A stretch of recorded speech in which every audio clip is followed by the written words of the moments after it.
Grabe, ang sarap talaga ng lityong manok, bossing, no? Nanunuot talaga sa buto yung lasa. Salamat, kasi kung di dahil sa'yo, ay hindi ako makakakain ng ganitong pagkain, bossing. Basta, ituloy mo lang ang pagiging tapat sa akin at palagi kang makakakain ng mga ganyan. Pero kapag tinraidor mo ko, nako, alam mo na kung ano ang mangyayari sa'yo. Edwin, mabuti na lamang at dumating ka na. Nandito na mga aswang. Oras na para ipakita mo sa lahat na kahit hindi ikaw si Edward, ay kaya mo pa rin maging tagapagtanggol ng ating baryo. Magandang araw po sa inyo, Sir Blair, at sa mga giliw niyo pong tagapakinig. Isa po akong pulis na nagtatrabaho sa Maynila. At isa po ako sa mga masugid niyo po na taga-subaybay sa inyong mga YouTube channel. Kaya naman po, naisipan ko po na ipadala po sa inyo ang sarili kong kwento ng kababalaghan. Sa karanasan po na ibabahagi ko, ay masasabi ko po na hindi ko inakala na ang isang pagpapanggap ay siyang magiging daan para makita ko ang totoong kahulugan ng pagiging isang bayani. Itago niyo na lang po ako sa pangalan na Edwin.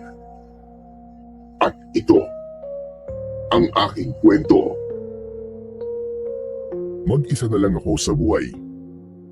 Dahil binatilyo pa lamang ako nung mamatay ang aking mga magulang nang dahil sa pag-atake ng mga aswang sa baryo kung saan ako lumaki.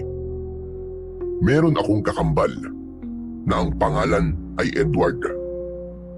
Nang mamatay ang mga magulang namin, ay inaya ko siya na umalis sa aming baryo dahil hindi na kami roon ligtas dahil sa mga aswang. Pero nang panahon na yon, ay nagsasanay na siya para maging isang manunugis. Kaya tumutol siya sa gusto ko. Kahit mag-isa ko, ay itinuloy ko ang aking plano. Umalis ako at nagtungo sa Maynila. Akala ko ay magiging madali ang buhay ko kapag nakaalis ako sa aming baryo. Pero doon ako nagkamali. Ilang buwan akong naging isang palaboy hanggang sa napunta ako sa isang bahay ampunan. Sinuwerte ako dahil inampun ako ng mag-asawang walang anak. Sila ang nagpaaral sa akin hanggang sa maging isa na akong pulis. Ngunit tila may kakambal din akong malas dahil sabay silang namatay nang masunog ang aming bahay. Walang natira sa lahat ng pinaghirapan nila. Kaya simula noon ay naging mag-isa na ako at mas pinili kong manirahan sa isang maliit na barangay. Isang gabi, galing ako sa trabaho. Naglalakad ako sa skinita nang makita ko ang mga lalaking nagiinom. Huminto ako at tinignan ko sila. Hoy kayo mga pare, baka naman mamaya mag-away-away na naman kayo ha. Pwede kayong mag-inom, pero ayoko na magkakapikunan kayo tapos magrarambulan kayo. Subukan nyo lang na mag-away at lalabasin ko talaga kayo. Nagpatuloy na ako sa paglalakad, pauwi sa aking maliit na bahay. Isang lalaki ang sumalubong sa akin. Maliit siya at payat ang pangangatawan. Uy, bossing Edwin, magandang gabi. Grabe, mukhang stress na stress ka na naman ah. Ang haggard ng mukha mo eh. Paano di ako may stress? Eh nakita na naman kita. Nakita ko pa lang yung pagmumukha mo, nai-stress na agad ako eh. Saka paniguradong manghihingi ka na naman sa akin ng pambili ng bigas. Bossing talaga oh. Alam mo naman kung bakit kita hinihintay na makauwi eh. Kakaunti kasi ang kalakal ko kanina. Pinambayad ko lang sa kuryente. Kulang pa nga eh. Saka, nagdinis na ako sa bahay mo. Inayos ko na rin yung mga gamit mo sa kwarto. Oo na. Nadali mo na naman ako sa palinis-linis mo sa bahay ko. Ang mabuti pa, sumama ka na lang sa akin sa bahay. At doon ka na maghapunan. Nakabili naman na ako ng ulam eh. Kaya magsasaing na lang tayo. Uy, talaga bossing? Ano bang binili mong ulam? Baka naman lutong ulam lang yan sa karinderya ni Aling Tonya ha? Napakaalat kasi ng luto nun eh. Parang gusto niyang magkaroon ng sakit sa bato lahat ng bumibili ng ulam sa kanya eh. Ikaw na nga lang ang papakainin, ikaw pa itong nag-iinarte. Pero huwag ka mag-alala. Hindi ako dun bumili. Bumili ako ng isang buong litsyong manok. Uy, ayos. Masarap yan, bossing. Tara na, gutom na ako eh. Ako na magdadala ng mga gamit mo, bossing. Hinayaan kong dalhin ni Bitoy ang mga bitbit ko. At nauna na siyang naglakad papunta sa bahay ko. Masasabi ko na tanging si Bitoy lamang ang mapagkakatiwalaan ko sa lugar na yon. Marami kasi na ang tingin sa akin ay barumbadong pulis at mayabang. Dahil yun sa paraan ko ng pagsasalita at pagkilos. Galit sa akin ang mga may ginagawang mali sa aming lugar. Gaya ng mga nagtutulak ng ipinagbabawal na gamot at yung mga mahihilig makipag-away at manggulo. Dahil ginagamitan ko talaga sila ng kamay na bakal. Ang sakin lang naman ay ganun talaga ako kumilos. Isa pa, hindi ko rin kayang walang gawin o hindi umaksyon kapag may nakikita akong mali sa aking paligid. Kaya nga ako naging pulis ay para supilin ang mga kriminal at ang mga lumalabag sa batas. Para sa akin, walang kahit na sino ang mas nakatataas sa batas. Si Bitoy ang nagbukas ng gate ng bahay ko at siya rin ang nagbukas ng pinto. Meron kasi siyang sariling susi sa bahay ko dahil ganun kalaki ang tiwala ko sa kanya. May mga pagkakataon kasi na matagal akong nawawala sa bahay dahil sa trabaho ko. Kaya siya ang nagbabantay at naglilinis doon. Ayaw tumanggap ni Bitoy ng sweldo kahit inooperang ko na siya noon. Pero hindi ko kayang matiis na hindi siya bigyan minsan ng pera o ng pagkain. Malaki kasi ang utang na loob sa akin ni Bitoy. Pinagtripan kasi siya ng isang grupo ng mga kalalakian at pinagsasasaksak siya. Ako ang nagtanggol sa kanya at nagdala sa kanya sa pagamutan. Ayon kay Bitoy, kung hindi daw dahil sa akin, ay baka nasa ilalim na siya ng lupa at pinapapak na ng mga uod. Si Bitoy na ang nagsaing habang nagpapalit naman ako ng damit. Nang maluto na ang sinaing, ay pinagsaluhan na namin ang litsyong manok na binili ko. Grabe, ang sarap talaga ng litsyong manok, bossing, no? Nanunuot talaga sa buto yung lasa.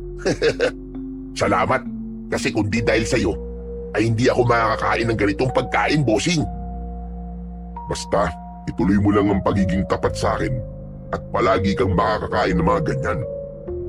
Pero kapag tinraidor mo ko, nako, alam mo na kung ano mangyayari sa'yo. Yan naman ang hindi mangyayari, bossing. Napakawalang utang na loob ko naman kung gagawin ko yun sa'yo, bossing. Kung di dahil sa'yo, baka pantay na 2 pa ako ngayon at inuud na ako eh. Pero bossing, ang tagal na nating magkakilala. Pero hindi ko pa nakikitang binibisita ka rito ng mga kamag-anak mo. Bossing, nasan ba sila? Patay na ang mga magulang ko, Bitoy.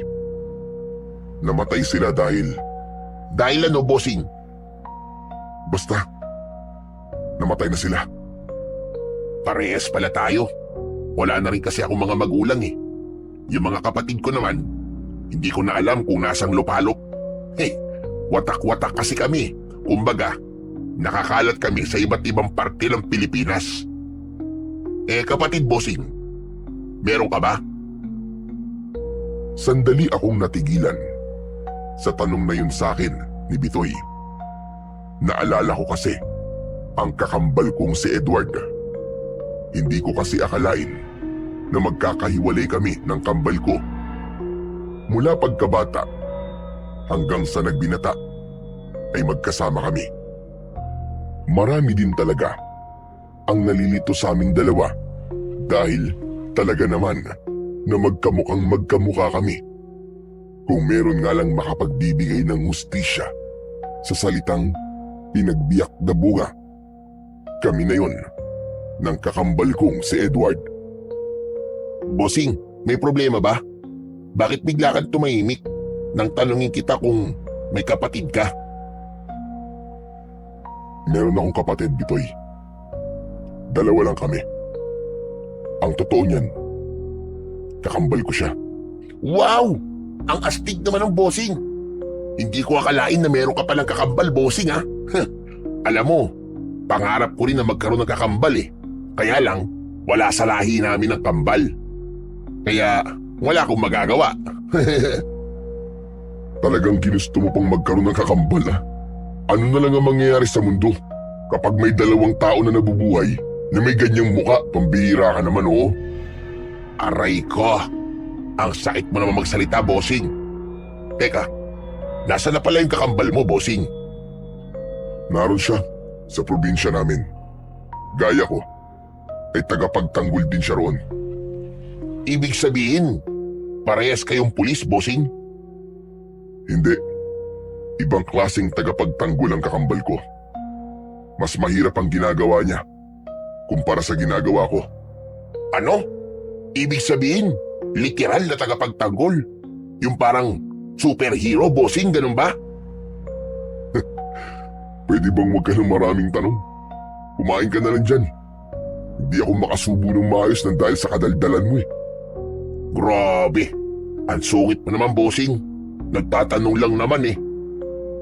Hindi ko na sinagot ang sinabing ni Bitoy at nagpatuloy na ako sa pagkain. Pero hindi ko na nagawang alisin sa utak ko si Edward.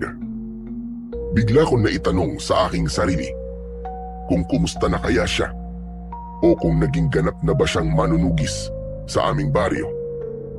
Pangarap niya kasi talaga ang maging manunugis dahil sa pagkakapatay ng mga aswang sa aming mga magulang. Nangako siya na gagawin niya ang lahat para maging tagapagtanggol ng aming baryo laban sa mga aswang. Ayaw na kasi niyang may iba pang mawawalan ng mahal nila sa buhay nang dahil sa mga pesteng aswang. Bigla akong nalungkot nang mapagtanto ko na mahigit 10 taon na kaming hindi nagkikita ng kakambal kong si Edward. Na-curious tuloy ako kung ano na ang nangyayari sa kanya at kung meron na ba siyang sariling pamilya. Kinabukasan ng umaga, gaya ng nakasanayan ko, ay maaga akong nagising. Naligo ako at kumain ng almusal. Sanay akong kumain mag-isa. Pero minsan ay naiisip ko rin kung ano kaya ang pakiramdam na meron akong palaging kasamang kumain. Sa totoo lang, hindi ko pa naiisip na magkaroon ng sariling pamilya. Natatakot kasi ako na baka madamay sila sa gulo ng buhay ko. Sa dami kasi ng mga binangga kong grupo ng sindikato, ay marami ang galit sa akin. Alam ko na naghihintay lang sila ng tamang pagkakataon para itumba ko. Pero hindi ako natatakot sa kanila dahil alam kong kasama yun sa aking trabaho. Ang importante ay ginagawa ko ng maayos ang aking trabaho. Matapos kong kumain ay umalis na ako para magtungo sa presinto kung saan ako naka-assign. Maghapon akong nag-focus sa aking trabaho. Naging mabilis ang paglipas ng oras at hindi ko namalayan na oras na pala ng pag-uwi. Pagdating ko sa barangay kung saan ako nakatira, ay bumili muna ako ng ulam para hindi na ako magluto pag-uwi ko. Hindi na rin ako nagulat nang salubungin ako ni Bitoy nang malapit na ako sa bahay. Aba, mukhang bumili ka na naman ng ulam, bossing ah. At mukhang makikikain ka na naman sa bahay ko. Hindi no, kumain na ako kanina, bossing eh. Pero, pwede naman. Kung aalukin mo ko. Oo na, sumama ka na sa akin at kumain ka na ulit doon. Ay, oo nga pala, bossing. Meron palang pumunta sa bahay mo na matandang lalaki, hinahanap ka. Nung napadaan kasi ako kanina umaga sa bahay mo, may napansin akong matandang lalaki na nakatayo sa labas ng bahay mo. Kaya yun, nilapitan ko. Tapos tinanong ko kung anong kailangan niya o ginagawa niya ron. Ang sabi niya, kailangan ka daw niyang makausap sa lalong madaling panahon. Ang sabi ko ay bumalik na lang siya ngayong gabi o kaya bukas ng umaga. Kasi rest day mo naman bukas, di ba? Sino kaya ang matandang yun? Nagpakilala ba siya sa'yo? Hindi, bossing eh. Tinanong ko kung anong pangalan niya pero ang sabi niya ay wala siyang responsibilidad na magpakilala sa akin. Ang sungit nga eh. Mas masungit pa nga kaysa sa'yo, bossing eh. Hindi kaya miyembro yun ng isa sa mga sindikato na binangga ko? Aba, malay ko, bossing. Pero sa itsura niya, mukhang hindi naman siya miyembro ng sindikato. Simple lang yung suot niya saka parang galing pa nga siya sa malayong lugar eh. Kung importante naman ang pakay niya sa'yo, siguradong babalik yun dito. Napuno ako ng kuryosidad kung sino ang matandang lalaki na tinukoy ni Bitoy. Wala kasi akong kilalang matandang lalaki na pwedeng maghanap sa akin. Sa kabila ng wala akong ideya kung sino ang matandang yun, ay may kaba akong naramdaman. Isang kaba na hindi ko alam kung saan nanggagaling. Sa gabing iyon, hindi ko inasahan na mapapanaginipan ko si Edward. Bigla na lang daw siyang pumasok sa bahay ko at dumiretso sa kwarto ko kung nasaan ako. Nakangiti siya sa akin. Maaliwalas ang kanyang muka. Sinabi niya sa akin na umuwi na ako sa aming baryo. Tinanong ko kung bakit at ang sabi niya, umuwi na ako roon bago mahuli ang lahat. Doon na naputol ang panaginip ko. Nagtaka ako kung bakit ko napanaginipan ang kakambal ko. Simula kasi nang umalis ako sa baryo namin, ay hindi ko siya napanaginipan kahit isang beses. Nang gabing yun lang yun nangyari. Kinaumagahan, wala akong balak na gumising ng maaga dahil araw yun ng aking pahinga. Wala akong ibang gustong gawin kundi ang maghapong humiga sa aking kama. Kapag kasi araw ng pahinga ay talagang sinusulit ko yun. Minsan lang kasi akong makapagpahinga, kaya ibinibigay ko ang araw na yun para sa sarili ko na makapagpahinga ng maayos. Pero habang nakahiga ako, ay nakarinig ako ng magkakasunod na pagkatok sa pinto ng aking bahay. Napaungot ako. Ay, ano ba yan? Sino ba yun? Hindi ba niya alam na nagpapahinga ako? Bala ka nga dyan. Hindi ako bumangon. Inisip ko na kung hindi ako tatayo ay mapapagod din yung kumakatok, tapos ay aalis din siya. Pero lumipas ang ilang minuto na hindi pa rin tumitigil ang kumakatok. Sumasakit na ang ulo ko dahil sa ingay, kaya hindi ko na napigilan ang sarili ko na sumigaw. Sino ba yan? Ang aga-aga mo mang bulahaw ah! Nagpapahinga yung tao eh! Ngunit wala akong narinig na sagot. Bagkus ay patuloy pa rin ang sunod-sunod na pagkatok. Anak nang, umanda ka talaga sa akin. Ipapakita ko sa'yo kung paano magalit ang pulis na naistorbo sa pagpapahinga. Napilitan akong bumangon. Mabigat ang mga hakbang. Nalumabas ako ng kwarto. Naiiritang binuksan ko ang pinto at handa na sana akong bulyawan ang taong nasa labas. Pero umurong ang dila ko nang malaman ko na isang matandang lalaki ang naroon. Kumunot ang noo ko dahil pamilyar sa akin ang mukha niya, pero hindi ko maalala kung saan ko siya nakita. Seryosong nakatitig sa akin ang matanda na para bang naghihintay siya na maalala ko kung sino siya hanggang sa tuluyang ko nang naalala kung sino ang matandang yon. Teka, Mang Turing? Ikaw na ba yan? Mabuti naman. At naalala mo pa ako, Edwin. Hindi ko nga po kayo kagad nakilala eh. Mas tumanda po kasi ang itsura nyo. Ikaw din naman. Napakalaki na rin ng pinagbago mo. May 10 taon na rin po kasi nung uli tayong magkita. Mang Turing, ano po bang ginagawa nyo rito? Baka naman, pwede mo muna akong papasukin bago ko sabihin sa iyo ang totoong dahilan kung ano ang sadya ko rito. Sige ho. Pasok po kayo. Nilakihan ko ang pagkakabukas ng pinto. Pinaupo ko si Mang Turing sa sala. Nagtimpla ko ng 2 tasa ng kape at iniabot ko sa kanya ang isa. Mang Turing, ikaw po ba yung sinabi ng kaibigan ko na matandang lalaki na nasa harapan itong bahay ko kahapon? Sino? Yung lalaki bang mukhang bisugo? Kung siya tinutukoy mo, ay ako nga ang matandang yon. Hindi ko sinabi sa kanya ang pakay ko kasi mukhang hindi siya mapagkakatiwalaan. Si Bitoy po yun. Mabait po yun, Mang Turing. Teka. Ano ho ba talaga ang sadya niyo rito sa akin? Humigop muna si Mang Turing ng kape. At mas lalong naging seryoso ang mukha niya. Bigla akong kinabahan. Nagkaroon ako ng hinala na hindi ko magugustuhan ang sasabihin niya. May dala akong masamang balita. Alam kong magiging masakit ito para sa iyo. Kaya sana ay maging handa ka, Edwin. Ano ba yun, Mang Turing? Sabihin niyo na po agad. Kinakabahan po kasi ako eh.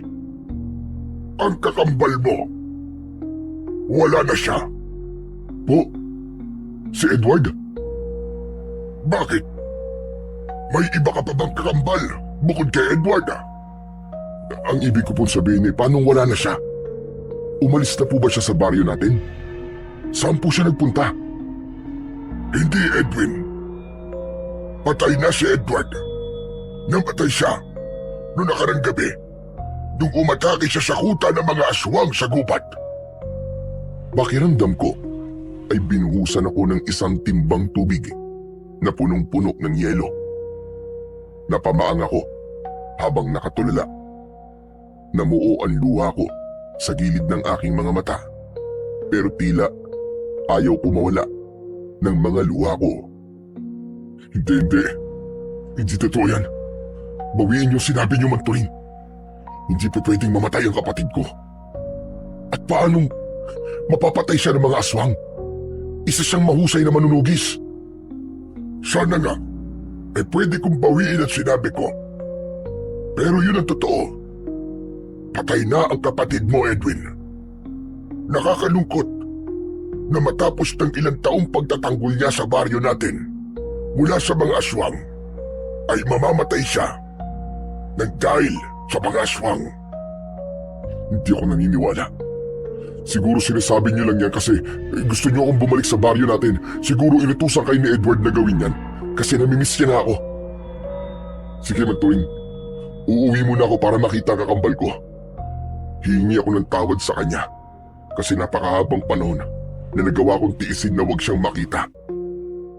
Pero Mang Turing, hinihintay ko lang naman na puntahan niya ako rito eh. Na siyang dumalaw sa akin para maramdaman ko na gusto rin niya akong makita. Nagpapadala naman ako ng mga sulat sa kanya kaya alam niya ang address ko at alam ko hindi ng sagot kung bakit niyo ako natuntun. Malamang ipinakita ni Edward sa inyo ang sulat ko. Tama ka, Edwin. Ipinakita nga sa akin ni Edward ang sulat mo para sa kanya. Kaya alam ko kung saan kita hahanapin. Ang totoo niyan, plano ni Edward na puntahan ka kapag natalo niya ang mga aswang. Nang sumugod siya sa kuta ng mga yon. Pero nabigo ang kapatid mo. namatay siya sa pag-atake niya na yun. Nang sandaling yun, ay naramdaman kong hindi nagbibiro si Mang Turing. Doon na bumuhos ng tuluyan ang aking luha. Kilala akong barumbado, pero hindi ko na pinigilan ang sarili kong hagulgol ng iyak. Wala akong kwentang kapatid. Hindi ko man lang nagawang protektahan ng kakambal ko. Patawarin mo ko, Edward. Patawad kung hindi man lang tayo nagkita bago ka mawala. Patawarin mo ko, Tol. Hinayaan ako ni Mang Turing na umiyak. Maging siya ay naluluha na habang pinapanood ako. Tumayo ako para magtungo sa kusina. Uminom ako ng tubig. Sinundan ako roon ni Mang Turing. Huwag mong sisihin ang sarili mo, Edwin. Wala kang kasalanan sa nangyari kay Edward. Kung meron ba dapat sisihin, ay yun ang mga aswang na ilang taon nang nanggugulo sa baryo natin. Namatay ang kapatid mo bilang isang bayani at namatay siya na ginagawa ang bagay na gusto niya. At yun ay ang protekta ng ating baryo mula sa mga aswang. Pero bakit siya namatay? Hindi ba siya tinulungan ng mga tao sa atin? Napakaraming lalaki doon ah. Sa kasamaang palad, takot sa mga aswang ang lahat ng tao sa baryo natin. Wala sa kanila ang may lakas ng loob para makipaglaban. Kami lang ni Edward ang may lakas ng loob na harapin ang mga aswang. Pero ng gabing yon, mag-isang nagtungo si Edward sa kuta ng mga aswang. Hindi niya yun ipinaalam sa akin. Dahil marahil ayaw niya akong mapahamak. Nalaman ko na lang na nagpunta siya sa kuta ng mga aswang nang pumunta ako sa bahay niyo ng gabing yon para sana ikausapin siya. Pero wala siya roon nang pumunta ako, kaya nagkaroon ako ng hinala na pumunta siya sa kuta ng mga aswang. Uuwi ako sa atin, Mang Turing. Gusto ko nandun ako sa burol ng kapatid ko. Ikinalulungkot ko, pero hindi ko na ibinuro ng kapatid mo dahil hindi ko kayang makita ang katawan niya na puno ng sugat mula sa mga aswang.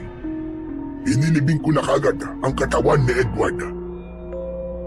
Kung ganun, gusto kong puntahan ang libingan niya. Kahit man lang doon, ay masabi ko ang gusto kong sabihin sa kanya. Mang Turing, sigurado ako na wala kayo matutuluyan dito. Kaya bukas po ang bahay ko para sa inyo. Pero gusto ko po na makaalis na tayo sa lalong madaling panahon. Aayusin ko lang po ng mabilis ang pag-leave ko sa trabaho. Maraming salamat. Ang totoo niyan ay sa isang parke lang ako natulog kagabi dahil wala akong alam dito sa Maynila. Edwin Iyo, nakikiramay ako sa iyo. Napakasakit para sa akin ang pagkawala ni Edward at sigurado ko na mas masakit yung para sa iyo dahil kakambal ka niya. Marahan akong tumango. Doon ko napagtanto na kaya pala nagpakita si Edward sa akin sa panaginip at pinapauwi niya ako sa aming baryo ay isa na pala yung pahiwatig na mawawala na siya. Kung alam ko lang sana na mangyayari yun, umuwi na sana ako sa baryo namin upang nakasama ko man lang ang kakambal ko sa mga huling araw niya sa mundo. Gusto kong isipin na panaginip pa rin ang lahat. Gusto kong isipin na meron pa rin akong pagkakataon na makasama si Edward.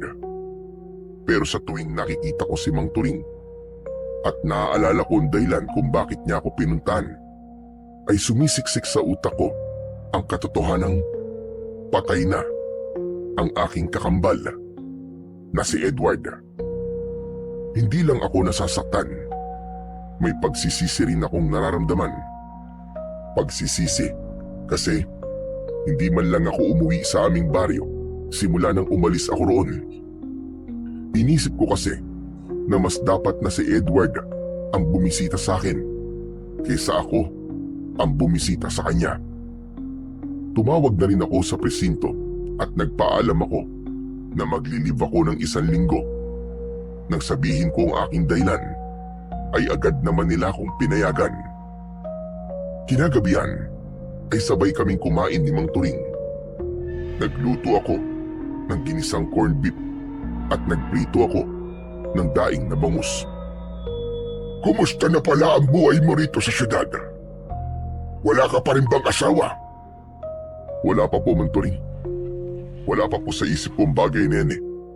Isa pa, natatakot din po ako na magkaroon ng pamilya dahil baka sila ang balikan ng mga sindikatong binangga ko. Teka, anong ibig mo sabihin? Ano ba ang trabaho mo? Isa po akong pulis. Aba, kambal nga talaga kayo ni Edward. Halos parehas pala ang tinaak niyong landas. Pareho kayong tagapagtanggol ng mga walang kalaban-laban. Yun nga lang, mga kriminal ang nilalabanan mo. Ang kakambal mo naman ay mga aswang. Pero sa totoo lang, inakala ko talaga na may sarili ka ng pamilya. Bakit, Man Turing? Si Edward po ba? May pamilya na? Wala pa rin. Pero ikakasal na sana siya sa nobya niyang si Clarissa sa susunod na buwan. Nakakalungkot talaga ang pagkawala ni Edward kasi 3 buwan nang buntis si Clarissa ngayon. Ibig sabihin, magkakaroon na ako ng pamangkin. Tama ka. Hayaan mo, pagbalik natin sa baryo natin, ay ipapakilala kita kay Clarissa. Sa kabila ng pagkamatay ni Edward, ay may saya akong naramdaman. Hindi ko kasi inakala na may iniwan siyang buhay sa mundo bago siya mawala. Sa gitna ng pag-uusap namin ni Mang Turing, ay biglang dumating si Bitoy. Nanlaki ang mga mata niya nang nakita niya si Mang Turing. Teka, sandali. Ikaw yung matandang nakita ko na nakatayo sa labas ng bahay ni Bossing Edwin ah. Kakilala ko siya, Bitoy. Siya si Mang Turing. Nakatira siya sa baryo kung saan ako lumaki. Mang Turing, siya nga ho pala si Bitoy. Kaibigan ko po siya dito. Mukha lang po siyang hindi mapagkakatiwalaan pero mabait po yan. Teka Bitoy, ano bang ginagawa mo dito? Para ka naman bago ng bago, Bossing. Siyempre, makikikain ako. Uy, wow! May corned beef. Paborito ko yan ah. Kumuha ng pinggan at kubyertos si Bitoy. Umupo na siya at sumandok na siya ng kanin. Oo nga pala Bitoy, alis ako mamayang madaling araw ah. Kasama kong uuwi si Mang Turing sa baryo namin. Ikaw na muna ang bahala rito sa bahay ko. Parang biglaan naman yata ang pag-uwi mo ron, Bossing. Namatay kasi yung kakambal ko eh. Kailangan kong umuwi para kahit papano, mabisita ko man lang ang puntod niya. Ganun ba? Congratulations sa'yo, Bossing. Nakakalungkot naman yan. Anong congratulations ang sinasabi mo? Namatayan na nga ako pero kinukongratulate mo pa ako. Bossing naman. Hindi mo pa ba alam yun? Yun ang sinasabi sa mga namamatayan. Si Raulo, condolence yun, hindi congratulations. Ay, oo nga no. Condolence pala. Pero okay na yun. Magkatunog naman eh. Pero Bossing, baka naman pwede mo akong isama sa baryo nyo. Simula kasi nang tumira ako sa lugar na ito, wala na akong ibang napuntahan lugar. Para naman makapagbakasyon ako kahit papano. Saka para may alalay ka. Kung sasama ka sa akin, sino magbabantay nitong bahay ko?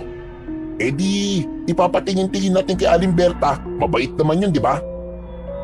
Sige na nga, sasama na kita. Nakakaawa ka naman pala kasi hindi ka nakakaalis sa lugar na to. Ayos! Kaya idol na idol kita, Bossing eh. Hindi ka lang pogi. Mabait ka pa. Naisip ko na walang magiging problema kahit isama ko si Bitoy sa baryo namin. Wala kasi akong planong magtagal doon. Ang plano ko, sa sandaling mapuntahan ko ang libingan ni Edward at makilala ko si Clarissa na nagdadala ng anak ng kakambal ko, ay aalis na rin ako roon. Hindi ko kasi kayang magtagal sa baryo namin, lalo na't alam ko na hanggang sa panahon na yon ay sumasalakay pa rin doon ang mga aswang. Hindi ligtas para sa amin ni Bitoy kung magtatagal kami roon ng ilang araw. Madaling araw pa lang ay gising na kami. Sa bahay ko na rin natulog si Bitoy at naroon na rin ang bag niya na naglalaman ng ilang piraso ng mga damit niya. Madilim pa nang umalis kaming tatlo. Kinailangan naming sumakay ng bus na siyang naghatid sa amin sa isang pier. Mula roon ay sumakay kami ng barko. Alam ko na magiging mahaba ang biyahe namin. Kaya tumambay muna ako sa itaas ng barko upang pagmasdan ang napakagandang tanawin. Naalala ko na naman si Edward. Balak ko kasi talaga na kapag bumalik ako sa aming baryo ay pipilitin ko na siyang sumama sa akin sa Maynila para hindi na ako nag-aalala sa kanya. Nagulat ako nang biglang tumabi sa akin si Bitoy habang nagmumuni-muni ako. Matagal pa ba tayo bago makarating sa inyo, bossing? Matagal pa, Bitoy. Aabutin tayo ng kulang-kulang isang araw dito sa barko. Bakit?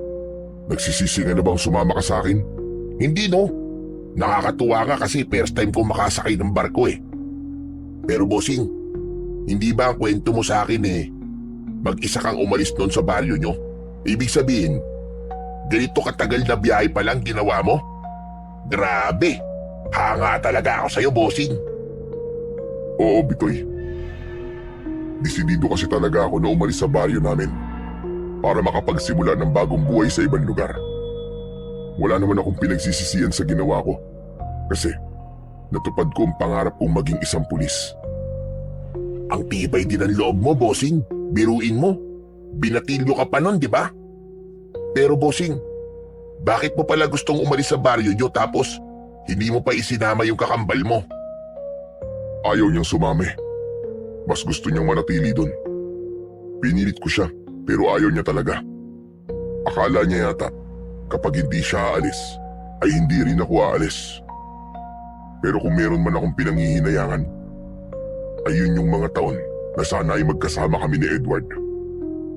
Nakakalungkot na kung kailan ako uuwi sa baryo namin ay wala na siya roon. Nagpatuloy ang kwentuhan namin ni Bitoy. Napunta na yon sa kung anong bagay, gaya ng mga kalokohan namin ni Edward nung mga bata pa kami. Nang dahil doon, inapagtanto ko ng gusto ang pagkukulang ko sa kakambal ko bilang nag-iisa niyang kapatid. Kung naging mapilit lang sana ako na sumama siya sa akin, sigurado ko na hanggang sa mga oras na ito ay buhay pa rin siya. Matapos ang halos isang araw, ay bumaba na kami ng barko. Mabuti na lang at umaga ng mga oras na yon dahil kung gabi ay paniguradong mahihirapan kaming bumiyahe. Mula roon ay bumiyahe pa kami ng ilang oras bago kami nakarating sa mismong baryo namin. Kapansin-pansin na pinagtitinginan ako ng mga tao. Inasahan ko na nagluluksa ang lahat dahil sa pagkamatay ni Edward, pero tila normal lang ang kilos ng mga taong nakikita ko. Nang makarating kami sa aming bahay, ay hindi ko napigilan ang maluwa dahil halos wala pa rin yung pinagbago. Nakasabit pa rin sa dingding ang litrato namin ni Edward noong mga bata pa kami.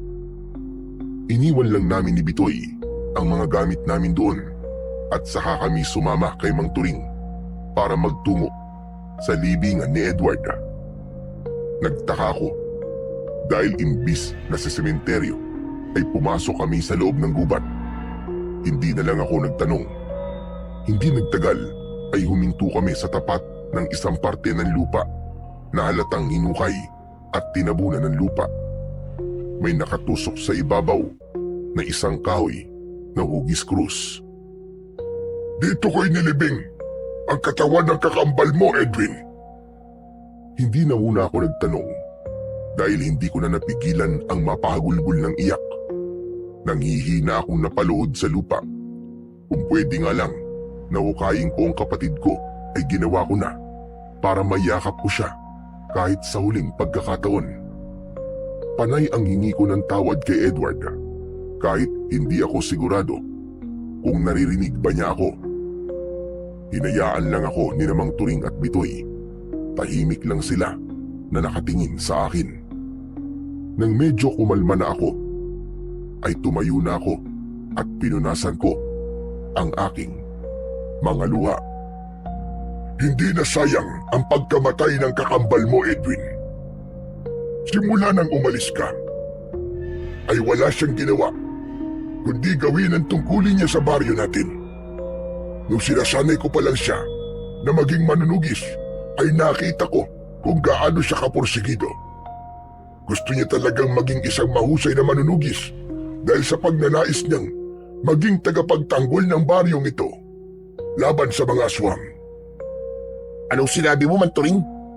Teka. Tama ba narinig ko? May mga aswang dito? Hindi ba sinabi sa iyo ni Edwin? Hindi ko na po sinabi sa kanya, Manturing, kasi aalis din po kami kaagad. Gusto ko lang po talagang madalaw ang puntod ni Edward at makilala si Clarissa. Bossing naman! Bakit hindi mo sinabi sa akin na may aswang pala rito sa lugar na to? Pwede bang mamaya na tayo mag-usap tungkol sa bagay na yan, Bitoy?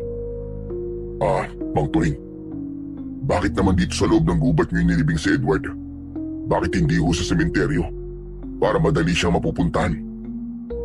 May dahilan ako kung bakit ko yung ginawa. Isa pa, si Edward din ang may gusto na dito ko siya ilibing. Kasi ang totoo, hindi alam ng lahat ng tao sa baryong ito na patay na ang kakambal mo. Ang alam nila ay may pinuntahan lang si Edward. Kaya ilang araw na siyang wala sa baryo natin. Maging si Clarissa ay hindi pa alam na patay na si Edward. Ano? Bakit ganun? Ano pong tumakbo sa utak niyo?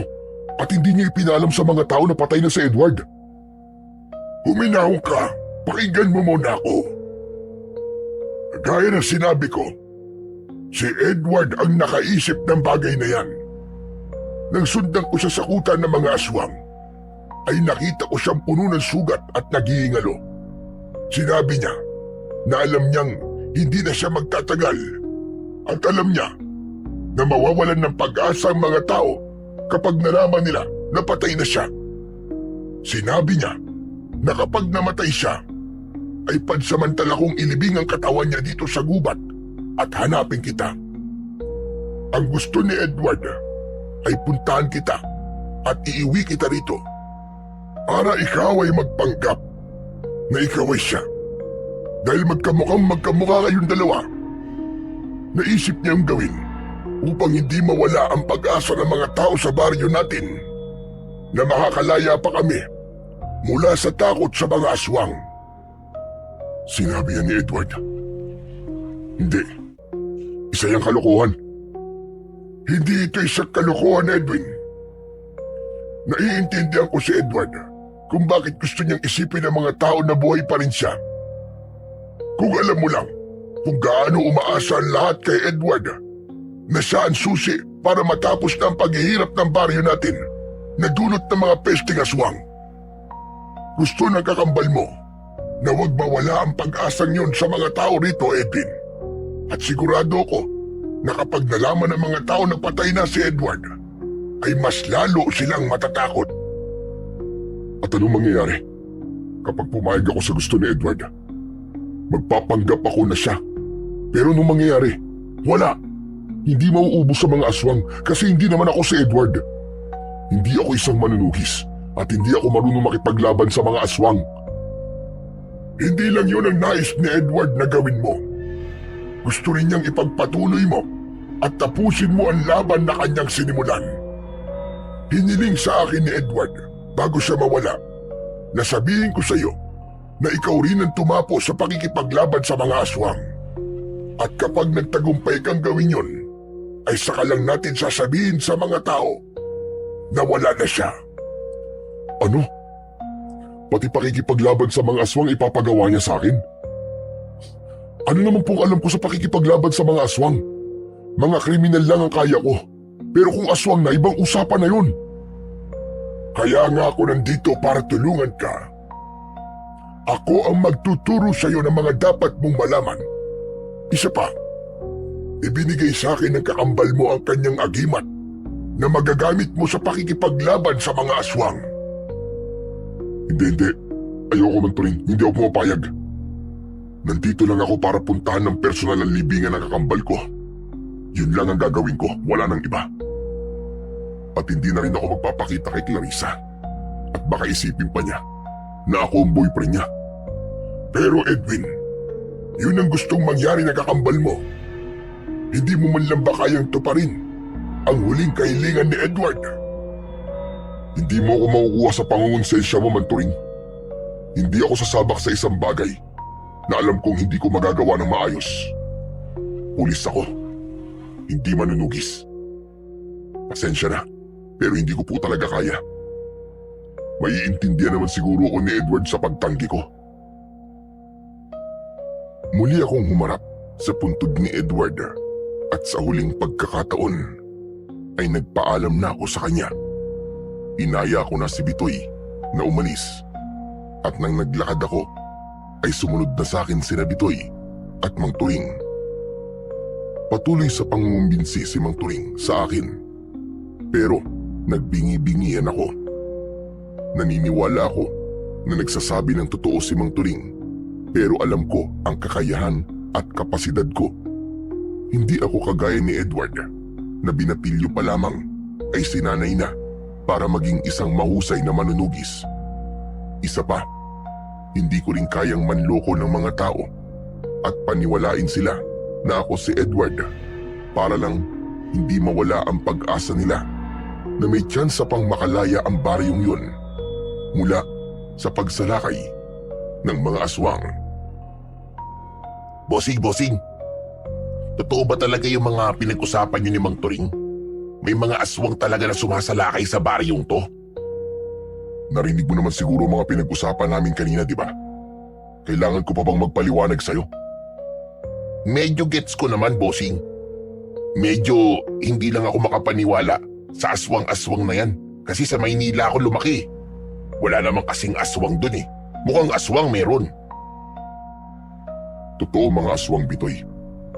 Alam kong mahirap paniwalaan, lalo na sa mga kagaya mong lumaki sa syudad. Pero maniwala ka, totoo talaga sila. Mga aswang ang pumatay sa mga magulang ko para sa kaalaman mo. Kung ganun, bossing, kailangan na pala nating umalis dito. Hindi tayo pwede magtagal dito at baka abutan pa tayo ng pagsalakay ng mga aswang. Ganyan na nga ang gagawin natin. Uuwi lang tayo sa bahay namin para kunin ang mga gamit natin tapos babalik na tayo sa Maynila. Nagpatuloy ako sa mabilis na paglalakad. Nang nakalabas na kami ng gubat at nasa mismong baryo na kami, ay muli akong pinagtinginan ng mga tao. Yumuko ako dahil alam kong iniisip nila na ako si Edward. Nang nakarating na kami sa bahay ko, ay napahinto ako dahil may isang babae ang nakatayo sa labas ng bahay. Maganda siya, morena at balingkinitan ang pangangatawan. Mahaba ang buhok niya na may natural na malalaking kulot. Nagliwanag ang mukha ng babae pagkakita niya sa akin. Ngumiti siya, sabay takbo palapit sa akin. Nagulat ako nang bigla niya akong niyakap ng mahigpit. Nang kumalas siya sa pagkakayakap sa akin, ay muli siyang ngumiti. Nang sabihin sa akin ng mga tao na bumalik ka na, ay pinuntahan kita rito. Kaya lang, wala ka nang dumating ako kaya hinintay na kita. Bakit naman ganyan ang reaksyon mo? Parang hindi ka masaya na makita ako ah. Hindi mo ba ako na-miss? May gitsang araw din tayo hindi nagkita. Clarissa? Oo, ako nga, bakit? Nakalimutan mo na ba kung sino ko? Ay, Clarissa, pagod kasi ang si Edward sa biyahe. Hindi ba sabi ko sa'yo, ay nagpunta siya sa isang ermitanyo na nakatira sa malayong lugar dahil kailangan niya ng mga bagong kaalaman sa pakikipaglaban sa mga aswang. Kumusta naman ang lakad mo, Edward? Mukhang pagod na pagod ka nga. Pasensya ka na kung pinuntahan ka agad kita rito. Saka, Gusto ko lang talagang sabihin sa'yo. Nasabi ni Aling Kuring ay delikado ang pagbubuntis ko. Kaya may mga halamang gamot siyang sinabi na kailangan kong inumin para mas maging makapit ang anak natin. Ayos lang, walang problema. Gusto rin naman kitang makita kagad kaya masaya ako na nandito ka, Clarissa. Sana naman may magandang nangyari sa lakad mo. Hindi ba? Na huling pag-uusap natin ay sinabi mo na baka puntiryahin ako ng mga aswang kasi buntis ako. Pero sigurado ka ba talaga doon? Sa sinabi mo na dito muna ako titira sa bahay mo para mabantayan mo ako. Ano? Magkasama tayong titira sa bahay ko? Sinabi ko yun? Oo, nakalimutan mo na ba? Clarissa, pwede bang saka mo nakausapin si Edward? Pagod pa kasi talaga siya. Kaya kung mapapansin mo, ay wala pa siya sa kanyang sarili. Kaya nga man, Turing. Sige, babalik na lang ako bukas. Nang nakaalis na si Clarissa, ay saka lang ako pumasok sa bahay ko. Sinundan ako ni Bitoy at Mang Turing. Nagpalakad-lakad ako dahil hindi ako mapakali. Hindi ko kasi akalain na sa iilang oras pa lang ako na bumalik sa aming baryo ay napakarami na kagad nangyari. Nakita mo naman siguro, Edwin. Hindi na halata ni Clarissa na hindi ka si Edward kasi nga talagang magkamukha kayo. Kaya kung papayag ka sa sinabi ni Edward ay hindi ka mahihirapan na magpanggap. Sabihin na po nating madali lang na magpanggap na ako si Edward. Pero yung makikipaglaban po ako sa mga aswang, yun po ang hindi ko kayang gawin. Maniwala ka sa akin. Kaya mo rin gawin ang ginagawa ng kapatid mo. Gaya ng sinabi ko kanina, ay ako ang magtuturo sa'yo ng mga kailangan mong malaman. Pero nagbago na ba ang isip mo? Pumapayag ka ba na magpanggap bilang si Edward? Sige. Pumapayag na ako. Nag-aalala kasi ako sa pamangkin ko na dinadala ni Clarissa. Baka kung anong gawin sa kanila ng mga aswang. Hindi naman ako papayag na pinatay na nga nila ang kapatid ko tapos pati pamangkin ko na hindi pa ipinapanganak ay papatayin rin nila. Diyos ko, maraming salamat at pumayag ka na. Hindi mo alam kung gaano ako kasaya, Edwin. Pero kapag nabuking tayo ng mga tao, ikaw ang kailangan magpaliwanag sa kanila. Ikaw ang haharap sa kanila dahil plano niyo to ng kakambal ko. Huwag kang mag-alala, Edwin. Sigurado ko na hindi nila malalaman na hindi ikaw si Edward. Kahit ka si Clarissa na madalas kang kasama ni Edward ay hindi nakahalata. Basta, maging malumanay lang ang iyong pagsasalita at iwasan mo muna ang pagiging mayabang kumilos. Kilala mo naman siguro si Edward. Mainahon yung magsalita at gumalaw. Hindi ko alam, Mang Turing, kung kakayanin ko yan, pero susubukan ko. Pero, pwede po bang iwanan niyo muna kami rito ni Bitoy? Gusto ko na po magpahinga. Gusto ko pong kumalma. Mag-isip-isip. Saka, pwede po bang kayo na rin po ang kumausap kay Clarissa? Bakit ko naman kakausapin si Clarissa? Hindi ko naman po kasi alam na bago mamatay si Edward ay sinabi niya kay Clarissa na dito muna tumira. Baka pwedeng sa inyo na muna tumira si Clarissa kasi mahihirapan ako magpanggap na si Edward kung kasama ko siya sa iisang bubong. Gusto ko na kapag nasa labas lang ako at may ibang tao ay saka lang ako magpapanggap. Para kapag nandito ako sa bahay ay mailalabas ko naman kung sino talaga ako. Naiintindihan ko. Hayaan mo at ako na ang bahalang kumausap kay Clarissa. Aalis na muna ako para makapagpahinga na kayong dalawa ng kaibigan mo. Muli, maraming salamat sa pagpayag mo, Edwin. Sigurado ako na napakasaya ng kakambal mong si Edward sa desisyon mo na yan. Marahang tinapik ni Mang Turing ang balikat ko bago siya umalis. Isinarado ko ang pinto at saka ako umupo. Tumabi naman si Bitoy sa akin at nairita ako sa klase ng pagngisi niya sa akin. Hoy, anong ibig sabihin ng ngisi mo na yan, ha? Tumigil ka nga kasi naiinis ako sa ngisi mo para kang aso. Napansin ko kasi na nagbago ang isip mo nang makita mo yung syota ng kakambal mo, bossing eh. Sa bagay, hindi naman ako nagtataka. Napakaganda naman pala talaga ni Clarissa. Siyempre, kapag nagpanggap kang si Edward, ikaw nang magiging syota ni Clarissa. Ang swerte mo, bossing, may instant jowa ka. Anak ng tutsang o, kahit kailan talaga manyak ka. Huwag mo akong itulad sa'yo ha. Hindi ako pumayag sa gusto ni Edward at Mang Turing dahil maganda si Clarissa. Pumayag ako kasi gusto kong protektahan ang pamangkin ko. Saka naisip ko na tama si Mang Turing. Huling kahilingan yun ang kakambal ko. Kaya dapat ay tuparin ko yun. Para kahit man lang sa bagay na to, ay makabawi ako sa kanya. Pero bossing, ipapaalala ko lang sa'yo na kailangan mong makipaglaban sa mga aswang. Sigurado ka bang kayang-kaya mo yon? Hindi ko alam, Bitoy. Pero kailangan kong kayanin. Kailangan kong tapusin ang laban na sinimulan ni Edward. Bakit kasi hindi pa siya sumama sa akin noon nang umalis ako dito eh? E di sana, wala akong ganitong problema ngayon. Kaya dapat, maubos ko na ang mga aswang na yun para makabalik na ako sa normal kong buhay. Kaya nga, bossing eh. Pero naisip ko lang na napakahalaga pala talaga ng kapatid mo sa baryo nyo, no? Biruin mo, itinuturing siyang bayani rito. Si Mang Turing na rin mismong nagsabi na kapag nalaman ng mga tao na patay na ang kakambal mo, mawawalan sila ng pag-asa na makalaya sa takot nila sa mga aswang. Ibig sabihin, ganun kalakas ang kakambal mo sa mga tao rito. Natigilan ako sa sinabi nga ni Bitoy at may mga bagay akong napagtanto. Noon kasi ay iniisip kong isang kabaliwan ang kagustuhan ni Edward na maging isang manunugis. Para sa akin ay hindi praktikal na magpakabayani ka para sa isang buong baryo na puro pasasalamat lamang ang matatanggap mo. Iba kasi yun sa pagiging pulis. Ako kasi, kahit isinusugal ko ang buhay ko, ay may natatanggap naman akong sahod.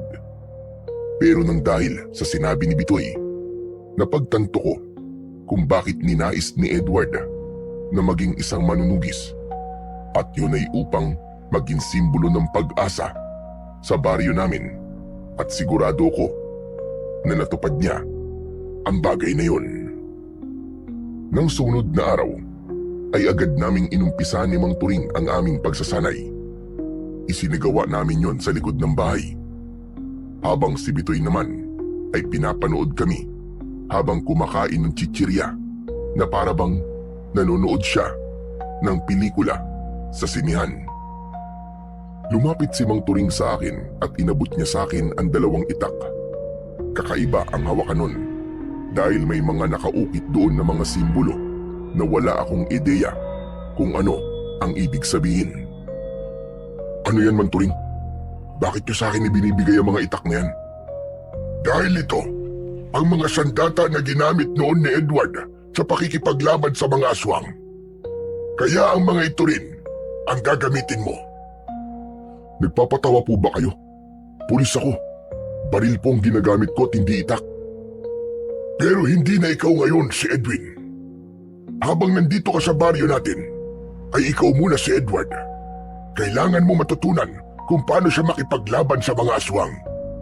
Paniguradong magtataka ang mga tao kapag nakita nila na baril ang ginagamit mo sa pakikipaglaban. Anak ng putya, oo. Ang hirap naman ito. Kung hindi ko lang mahal ang kapatid ko at ang pamangkin ko, hindi ko to gagawin eh. Yan din ang isa sa gusto kong magbago sa'yo. Sana ay gawin mo to, hindi lang dahil sa mga mahal mo sa buhay, kundi para rin sa mga taong walang kalaban-laban. Ganyan mag-isip noon si Edward. Kaya naging mabilis ang lahat para maging isa siyang mahusay na manunugis. Oo na. Ang dami niyo pa sinasabi.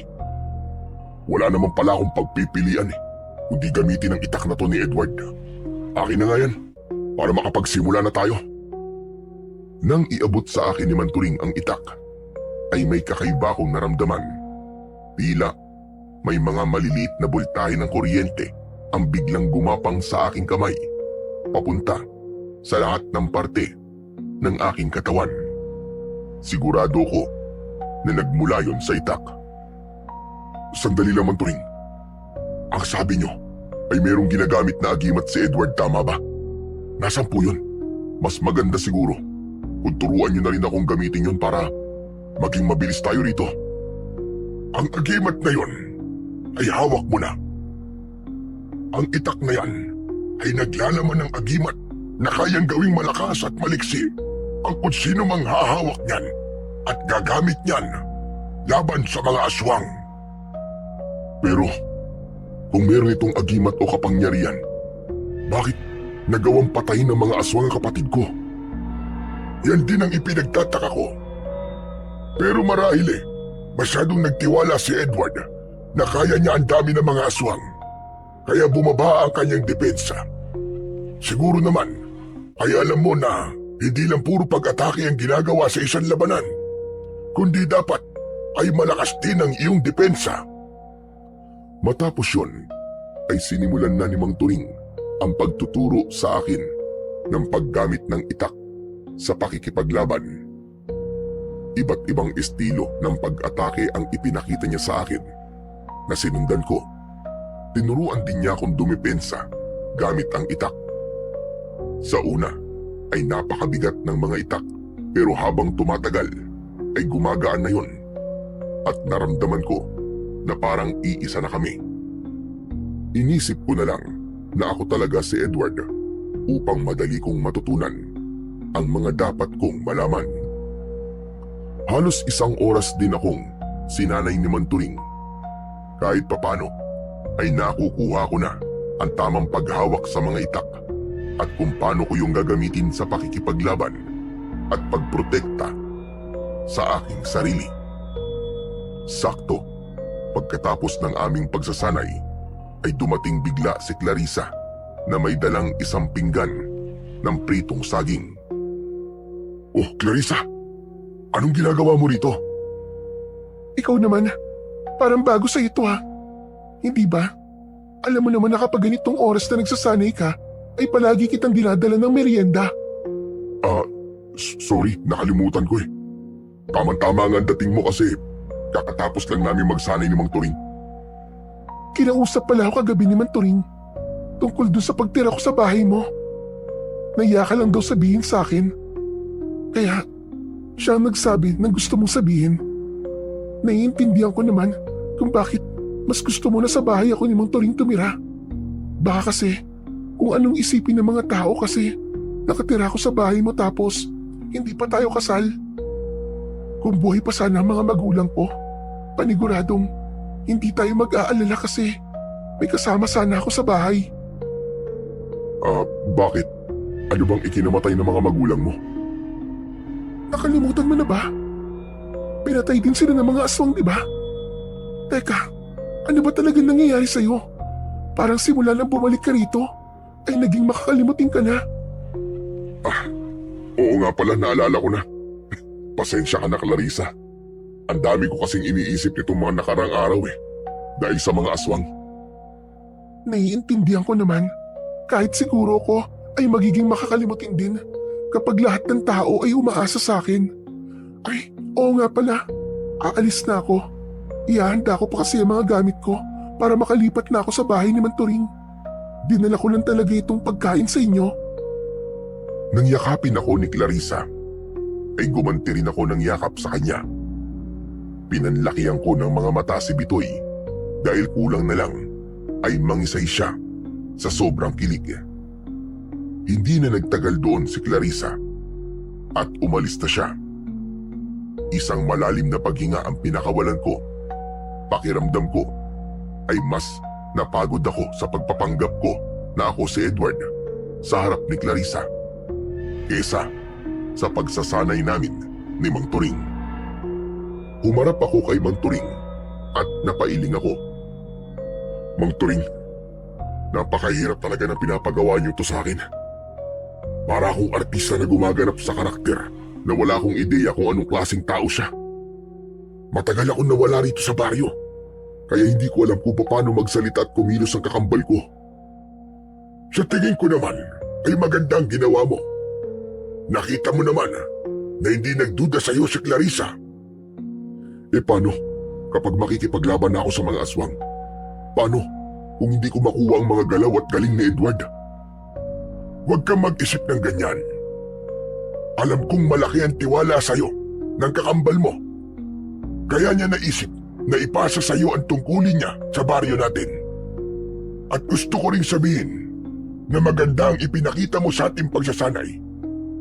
Mabilis kang matuto kagaya ni Edward. Hindi nakapagtataka.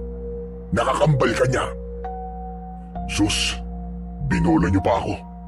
Nagsasabi lang ako ng totoo, Edwin. Isa pa, kung hindi ka mahusay, ay sasabihin ko naman sa iyo yun. Kaya magtiwala ka rin sana sa iyong sarili na kaya mo ito, gaya ng pagtitiwala sa iyo ng kakambal mo. Nang sandaling yun, ay hindi ko alam kung ano ang mararamdaman ko. Hindi ko alam kung matutuwa ba ako sa mga bagong kaalaman na nalalaman ko o matatakot ako dahil hindi ako sigurado kung magtatagumpay ba ako sa misyon kong talunin ang mga aswang sa baryong yon.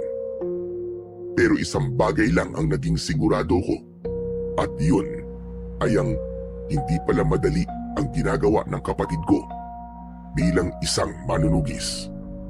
Kung mahirap ang maging pulis, ay mas mahirap pala ang maging kagaya ni Edward. At ramdam na ramdam ko na kagad yun, kahit pagsasanay pa lamang ang ginagawa ko.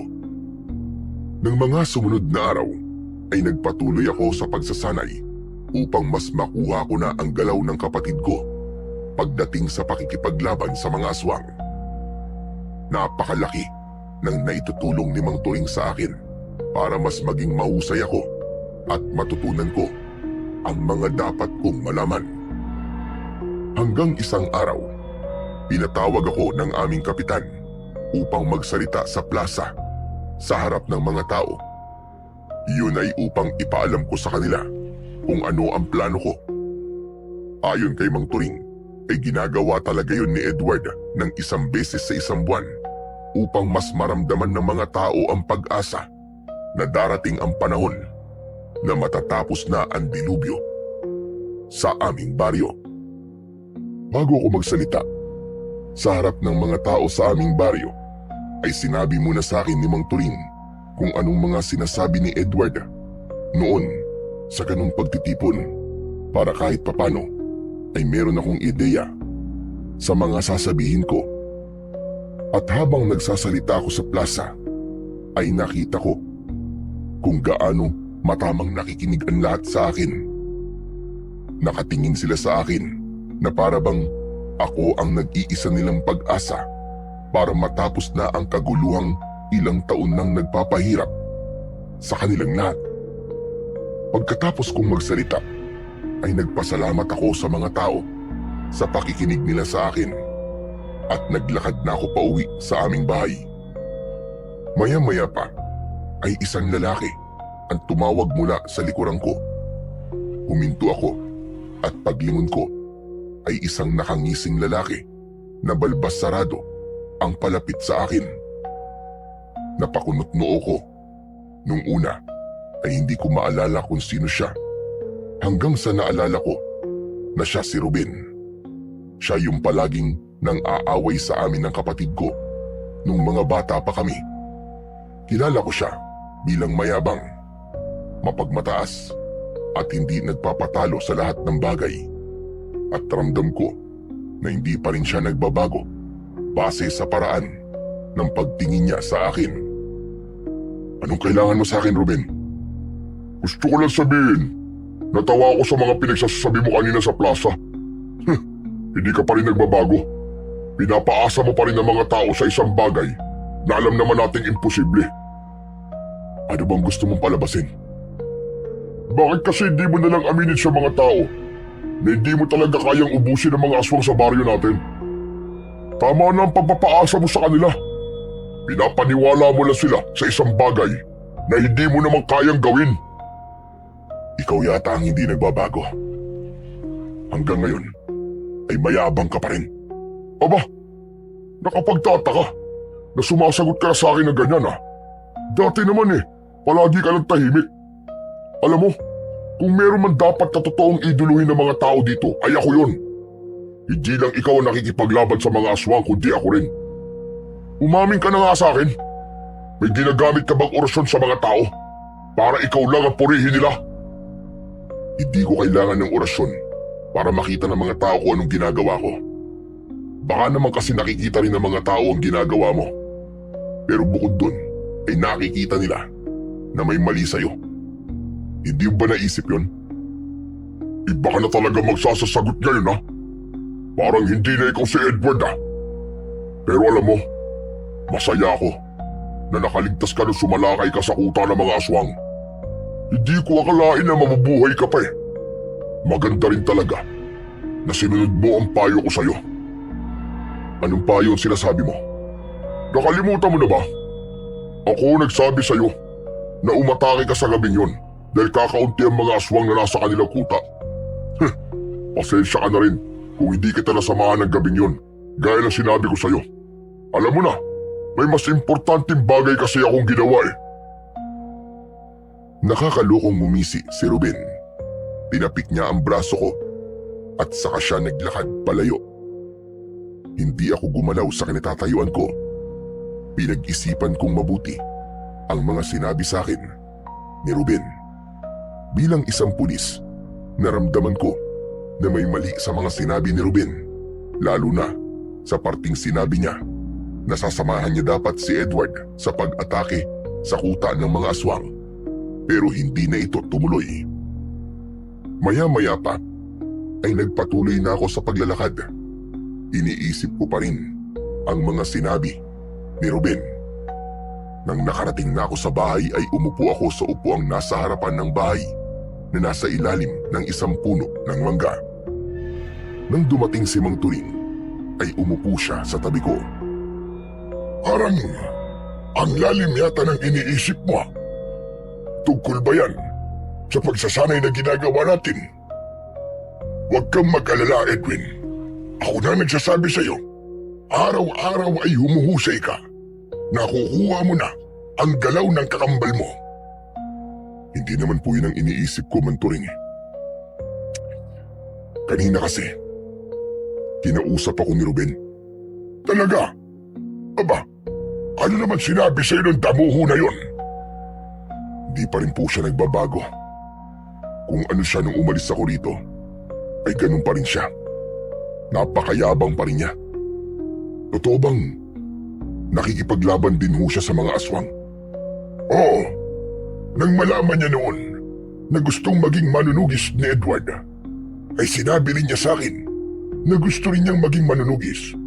Kilala mo naman si Ruben, hindi ba? Ayaw nung nagpapatalo, lalong-lalo na sa kapatid mo. Ang hilig niyang makipagkumpetensya kahit hindi niya yung kailangang gawin.